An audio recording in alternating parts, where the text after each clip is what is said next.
Welcome back to communication for happiness. आज हम पढ़ेंगे कनेक्टर्स के बारे में। कनेक्टर्स को हम लिंकिंग वर्ड्स भी बोलते हैं, यानी कि जो दो लाइनों को आपस में लिंक करते हैं, कनेक्ट करते हैं, उनको बोलते हैं कनेक्टर। अब जो भी बच्चे IELTS की प्रैक्टिस कर रहे हैं या तैयारी कर रहे हैं, उनके लिए कनेक्टर से होता है ना रामबाण, मतलब बहुत जरूरी है, संजीवनी की तरह है। क्योंकि कनेक्टर्स अगर हम स्पीकिंग में यूज कर रहे हैं तो हमारी लेंथ बढ़ा देता है कंटेंट, यानी कि जो हम बोल रहे हैं हमारी टाइमिंग इंक्रीज कर देते हैं। राइटिंग में लिख रहे हैं तो हमारे वर्ड्स बढ़ जाते हैं। तो कनेक्टर्स बहुत इंपॉर्टेंट है, और ना ही इसमें और कनेक्टर्स में ये केस भी नहीं है कि हम कहीं यूज नहीं कर सकते या फिर कहीं स्पेसिफिकली ही यूज होंगे। कनेक्टर्स को कहीं जोड़ दो। एग्जांपल देना है, फॉर एग्जांपल चाहे एग्जांपल किसी भी चीज को लिखना है, सिर्फ फॉर एग्जांपल बोलना ही बोलना है, दो वर्ड बढ़ गए, है ना। राइटिंग के अंदर स्पीकिंग में है, अगर आपको अपनी बातों को आगे बढ़ाना है, चाहे किसी भी टॉपिक से रिलेटेड हो, कनेक्टर बोलना ही बोलना है।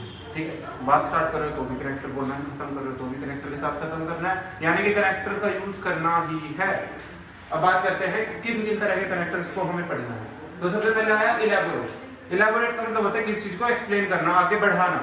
तो इलेबोरेट के लिए हम क्या क्या यूज करेंगे?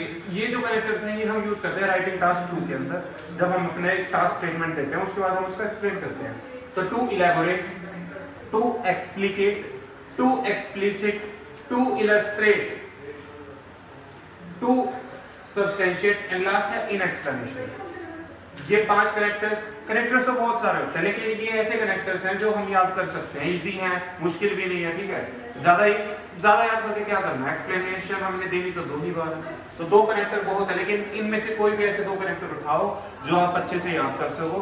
और दूसरी चीज, ये वाले कनेक्टर्स जो है इनमें मैटर करती है आपकी स्पेलिंग मिस्टेक नहीं होनी चाहिए। ठीक है, स्पेलिंग मिस्टेक अगर आपने कर दी, कनेक्टर चाहे कितना ही भारी लिख दो, स्पेलिंग मिस्टेक करते ही आपका नेगेटिव इंप्रेशन जाएगा, बैंड डिडक्ट हो जाएंगे आपके।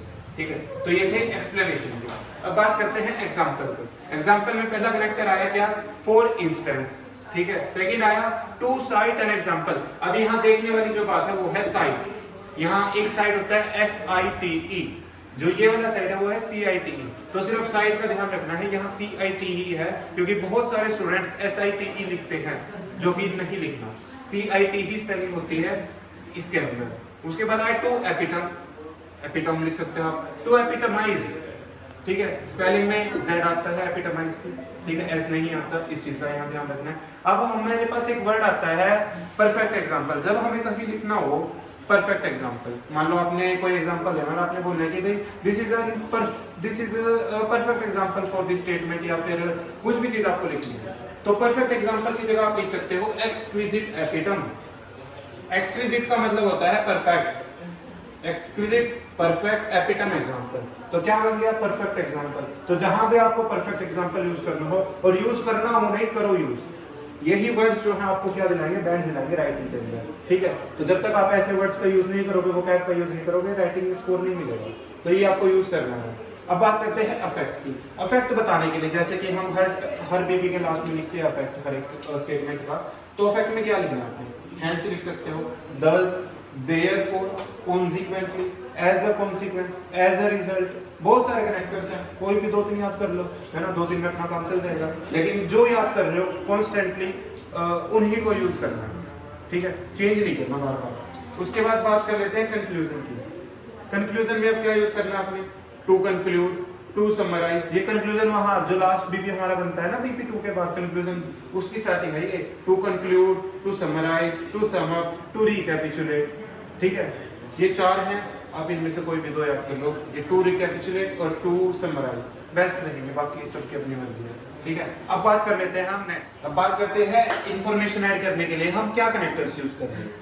तो इसके लिए बहुत कनेक्टर्स है, लेकिन इंफॉर्मेशन में हमें उतनी ही ऐड करनी पड़ती है, क्या पता कितनी ऐड करनी पड़ जाए, स्पीकिंग में भी, राइटिंग में भी। तो सबसे पहले आता है एडिशनली। एडिशनली में डबल D आता है, याद रखना, additionally. In addition to this, इसमें भी डबल D आता है। थर्ड आया apart from this. Apart from this यानी कि इसके अलावा, इससे हटके। अलोंग विद दिस, इसके साथ। जब आप कोई 2 इंफॉर्मेशन बता रहे हो मिलती जुलती, तो आप क्या बोलोगे? Along with this. ठीक है, टुगेदर विद दिस भी अलोंग विद दिस जैसा है। तो जब भी आपको कोई 2 इंफॉर्मेशन गिवन देनी है अपने कंटेंट में, तो आप क्या लिखोगे? अलोंग विद दिस या फिर together with this. In spite of this, इसके अलावा। इसके अलावा आपको लिखना है in spite of this, despite of this भी जैसे मतलब बनते हैं इनके। व्हाट इज मोर, अब आपको ज्यादा बताना है, मतलब आगे क्या लिखना है आपको। ठीक है, व्हाट इज मोर लगाओगे, व्हाट इज नेक्स्ट, आगे क्या है, ठीक है, कोई आप स्टोरी सुना रहे हो, कुछ भी सुना रहे हो, तो आप व्हाट इज नेक्स्ट लगा सकते हो। जैसे बोलते रहते हो ना एंड आफ्टर दैट के अलावा क्या लगा सकते हो, व्हाट इज नेक्स्ट। उसके बाद आया more over, further more, in further S. ये तीनों कैरेक्टर्स काफी पुराने हो गए, ठीक है, ओल्ड टाइम के, तो इनको चेंज कर लो, कुछ नए कैरेक्टर्स यूज करो, ठीक है। Like what is more, what is next, ये एकदम फ्रेश कैरेक्टर्स हैं, इनको कम ही यूज करो, मोर ओवर, फर्दर मोर, ठीक है। ये है आपके एडिट इन्फॉर्मेशन के लिए। अब बात आती है कॉन्ट्राडिक्शन की। कॉन्ट्राडिक्शन जब हमें करना हो तो क्या कनेक्टर्स यूज करेंगे हम। पहला आया इन कंट्रास्ट, यानी कि इसके कंट्रास्ट में, ऑन द पैराडॉक्सिकल साइड, दूसरी साइड यानी कि अपोजिट साइड, कॉन्ट्रैरियली साइड। नेक्स्ट आया पैराडॉक्सिकली, यानी कि इसका उल्टा, इन कंपैरिजन, इसके कंपैरिजन में, वेराज आ गया, विलिस्ट आ गया, however, on the flip side, उल्टी साइड, कॉन्ट्रैरियली इसके कॉन्ट्रास्ट में। तो ये थे कुछ कैरेक्टर। मेन बात, जब भी कनेक्टर यूज करते हो, चाहे कोई भी कनेक्टर हो, कनेक्टर के बाद हमेशा कोमा लगेगा। मोर ओवर लिखा है comma, further more comma, in furtherance comma, हर एक कनेक्टर के बाद कोमा लगाना है, छोटे से छोटा कनेक्टर हो, बड़े से बड़ा कनेक्टर हो। विदाउट कोमा आपका नेगेटिव इंप्रेशन जाएगा, आपका बेंच कोड इफेक्ट हो सकता है, ठीक है। तो ये सारे कनेक्टर्स आपको लिखवा दिए हैं। Best of luck for your exam and for more information contact communication for happiness. Thank you.